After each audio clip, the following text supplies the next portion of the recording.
galera, aqui quem fala é o Tarcísio e com mais esse vídeo off-topic eu tô aqui para falar sobre um assunto que vai tangenciar várias coisas, que é a questão da HQ Black Science, da Mary, que é uma artista brasileira, Mary Cunning, eu não saberia dizer o sobrenome dela, então vou chamar só de Mary.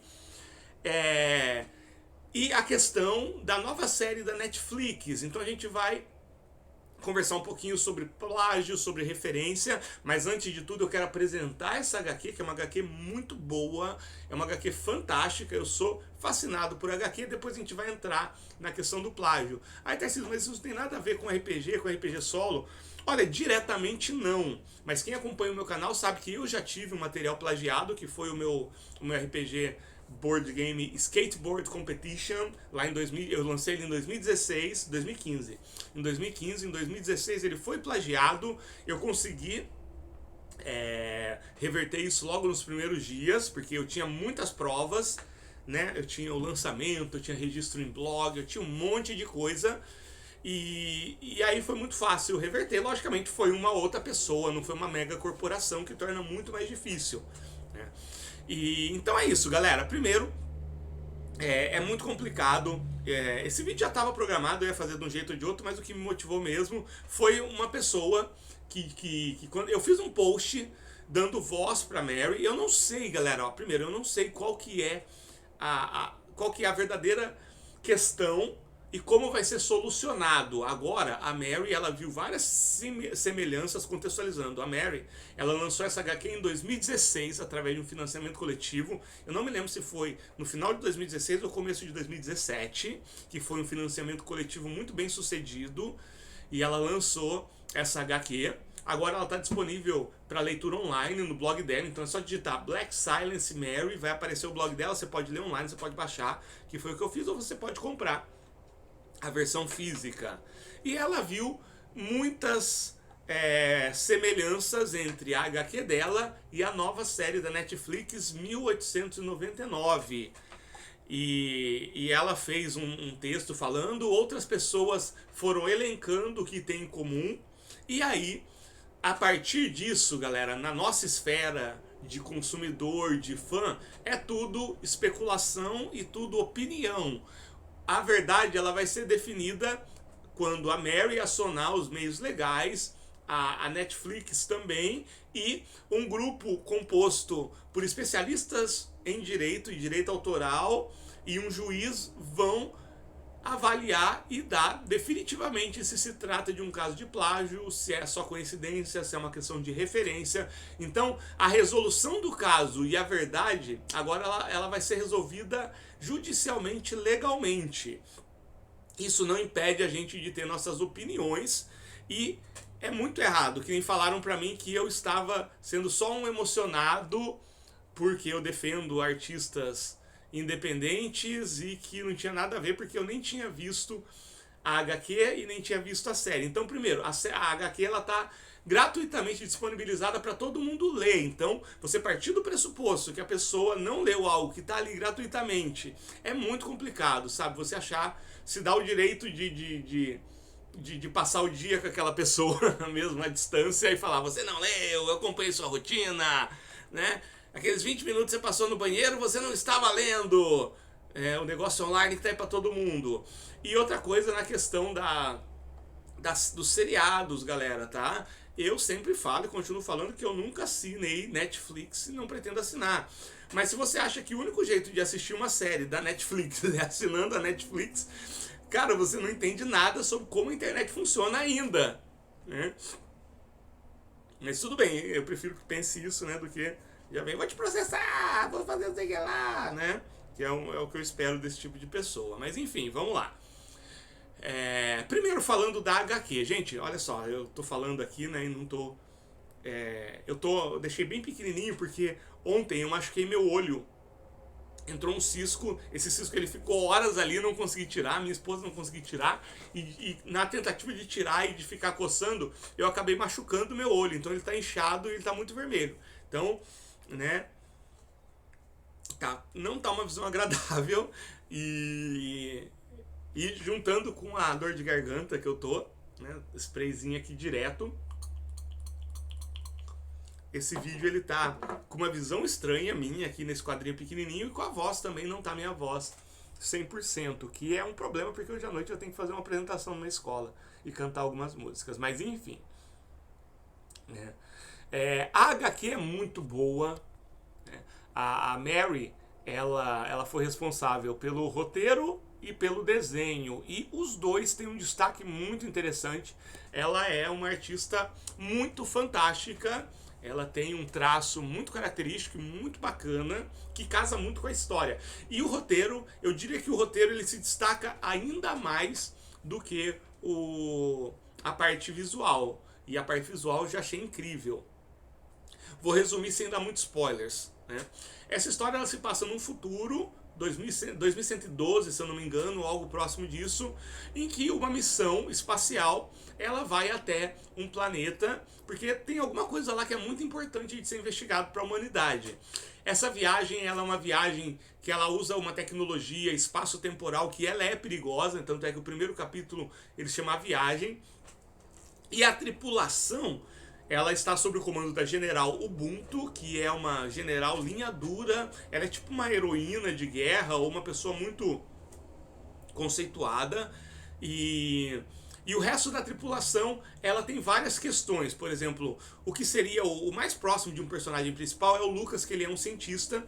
E a gente sabe desde o começo que aconteceu alguma coisa no passado, ele perdeu alguém que ele amava. E ao mesmo tempo, isso e o que ele estava pesquisando levou ele a ser preso. Tanto é que ele está meio forçado. Ou ele passava o resto da vida dele na cadeia, ou ele se juntava a essa missão. E ele é um personagem muito interessante. E aí que é interessante. Os personagens, por mais que não seja uma coisa muito cheia de texto, não tem nenhum momento em que o pessoal fica falando horrores sobre o passado deles e tudo mais. Em vários diálogos você vai pegando coisas da personalidade de cada um, alguns pontos do passado, e cada um dos personagens que estão aqui, ou pelo menos a maioria deles, eles se tornam muito interessantes, até aqueles que aparecem pouco. Por exemplo, tem uma personagem que ela é um clone, e ela tem pouco tempo de interação com os outros, e mesmo assim é muito interessante. E quando chega na metade, tem 50 páginas, quando chega na metade você já está lá muito curioso sobre todos os personagens, sobre o passado deles, qual que é a motivação dessa pessoa, por que ela está ali? E também você está um pouco curioso sobre o futuro.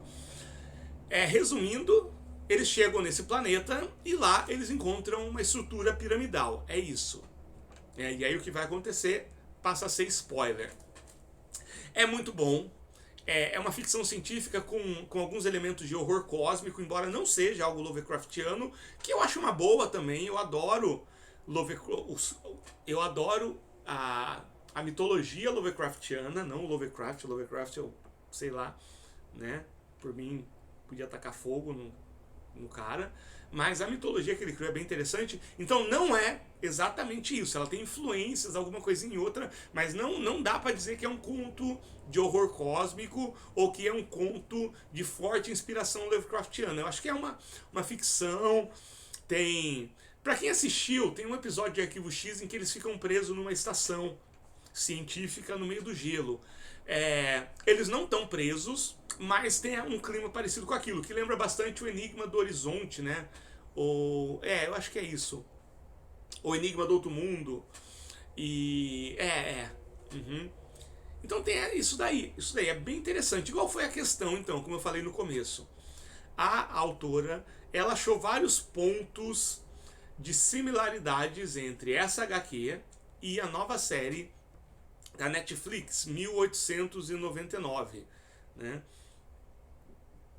E como eu falei, quem vai decidir isso vai ser legalmente. O que eu fiz na minha timeline que eu estou fazendo aqui é dar voz para a autora. Eu acho muito complicado. A autora, ela, se eu não me engano, já encontraram mais de 24 semelhanças, algumas muito literais até. Pode ser coincidência também, a gente já vai conversar sobre isso, mas estão lá. Então é o suficiente.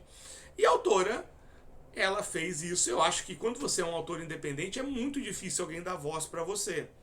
Então eu acho que ela tornar isso público, Eu acho que faz parte, sim, galera. A Netflix pode fazer o que ela quiser. São milhões e milhões entrando todo mês para eles. E a Mary, eu duvido que ela tenha ganho o suficiente com essa HQ para pagar as contas de luz dela até hoje em dia. Quem trabalha com independente e publicação, mesmo porque ela lançou através de financiamento coletivo, e geralmente o orçamento do financiamento coletivo ele é para pagar os custos de produção e de envio e tudo mais, ou seja, o lucro, quando ele tem pro autor, ele é mínimo, mas na maioria das vezes nem tem, né? E a gente sabe que a HQ não vende horrores, né? As vendas que a Mary faz dessa HQ não deve ser gigantescas, porque nem grandes editoras, Panini e Diaba 4, tem vendas gigantescas hoje em dia, né? E então é uma forma sim, gente. Não dá para pagar e para simplesmente invalidar o depoimento da Mary. Pode ser que ao longo do processo, da questão judicial de análise, chegue à conclusão que são só coincidências ou referências. Mesmo nesse caso, não quer dizer que a Mary ela tá mal intencionada. Tá bom, gente? O pessoal tá muito. O Brasil ele tá muito 880. A pessoa tá mentindo, não sei quem tá fazendo isso. Então já vi muita gente falando que a Mary é só uma oportunista, que ela tá querendo ganhar destaque. Não é só isso também, gente. Não é só isso, não. Não é isso. Não é isso. Mesmo porque tem uma obra aqui, a Black Silence, a HQ original, é uma obra muito consistente. A gente não tá falando de um oportunista, a gente tá falando de alguém que criou algo que realmente é de qualidade. Tá? E eu acho mais do que justo que ela proteja a obra dela. Né? E mesmo se não, são só referências. Então por que a Netflix não citou as referências?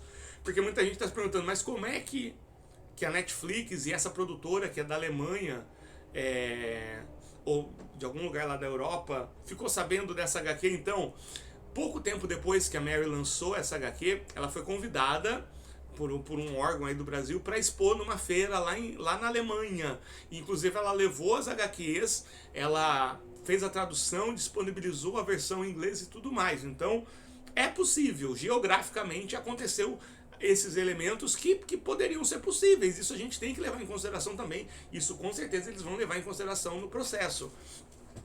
Se é que vai virar processo, eu duvido muito. E já a gente chega nisso. E eu fico muito chateado com essa invalidação que se faz da voz menor, em qualquer caso, sabe? É o mesmo caso do delegado que invalida um testemunho de alguém que está relatando um caso de abuso. É muito parecido, só que na arte, logicamente, é bem menos... É uma experiência bem menos traumática e criminosa e tudo mais, mas eu vejo algumas... similaridades nessas duas situações, que é imediatamente invalidar o testemunho do lado mais fraco e imediatamente invalidar o testemunho da vítima. Né? Então isso eu acho muito, muito complicado de fazer, e ao expor isso, ao fazer um vídeo, ao publicar nas minhas redes sociais, não quer dizer que eu estou imediatamente falando que é plágio. Eu estou falando que a gente tem que dar voz pro artista que sente a obra dele tomada dessa forma. Depois, além disso, é legalmente. Não sou eu que vou bater o martelo, tá? Por mais que eu saiba da série, a série ela não se passa no futuro, muito pelo contrário, ela se passa no passado, até o nome diz isso. Né? Então, tem diferenças. E ao mesmo tempo tem várias semelhanças, mas é exatamente esses casos que são complicados de serem analisados. Isso é muito comum na música, tem músicas que aparentemente tem uma outra proposta e que foram consideradas para plágio, músicas muito famosas inclusive. E ao mesmo tempo tem coisas que são descaradas, por exemplo a música Sweet Child of Mine do Guns N' Roses, ela é cópia descarada de uma outra e tá aí. Né, tá aí. Né? Mas enfim, é isso, galera. Pra quem não conhece, digita lá, leiam a HQ, tá? Assistam essa série da forma que vocês conseguirem, tá? Lembrando que a internet ela ainda ela tem muitas possibilidades. É só isso que eu falo, não tô falando nada além disso. E é isso. E aí, sei lá, acompanhe o caso. tirem as suas conclusões, mas as nossas conclusões vão influenciar muito pouco nisso. E independente, como eu falei, né? Por que eu acho que isso não vai dar processo, não vai nada? Porque a gente está falando de uma mega corporação que ganha milhões todo mês, talvez bilhões, eu não sei quanto que é a receita de uma Netflix. Então falando de uma artista independente brasileira, assim, não tem, né? Tem uma frase aqui, deixa eu ver se eu consigo achar essa frase que eu peguei aqui, que foi um autor que falou exata sobre esse caso, que eu acho que diz muito sobre o que vai acontecer independente do desfecho do negócio, que é essa frase aqui. Se acontecer um plágio, o ideal é que esteja em igualdade de condições para poder trabalhar, porque senão, ao entrar em combate judicial como empresa, a chance de um menor se dar mal é maior. Não é maior, é infinitamente maior. Né? E essa condições de igualdade vai muito além de que simplesmente ter provas ou evidências.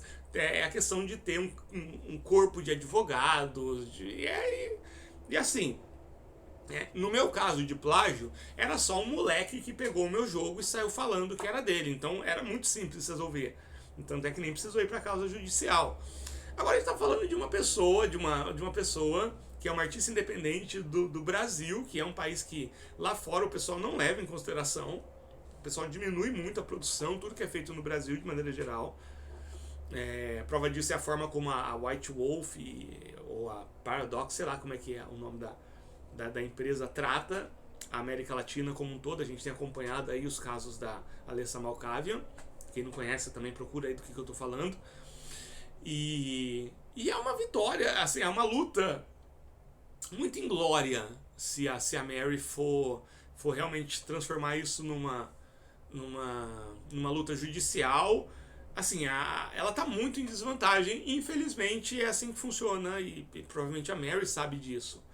Né? Mas eu dou meu voto de que as coisas vão se esclarecer. Se for uma referência, que se faça, que se deixe claro que é uma referência, que em algum momento foi importante. Você pode fazer referência a coisas em textos e tudo mais, não tem problema. Se for só uma coincidência, que fique claro isso. E se for plágio, que a artista tenha os seus direitos garantidos. É isso. Tá bom? Não precisa vir na minha timeline falar que eu não li, falar que eu não vi, como se tivesse passado 24 horas ou uma semana inteira do meu lado, porque não fizeram isso. Quem quiser vir aqui, quem saber onde eu moro, quiser passar um dia inteiro comigo, venha, tá? Minhas portas são sempre abertas, a gente até joga RPG junto. Mas não presumam essas coisas sem realmente, né? Você não passa 24 horas do lado de uma pessoa, você não pode dizer o que a pessoa fez, o que ela não fez, o que ela consumiu, o que ela não consumiu, tá bom? Então um abraço para todo mundo e vamos acompanhar esse caso aí com bastante atenção.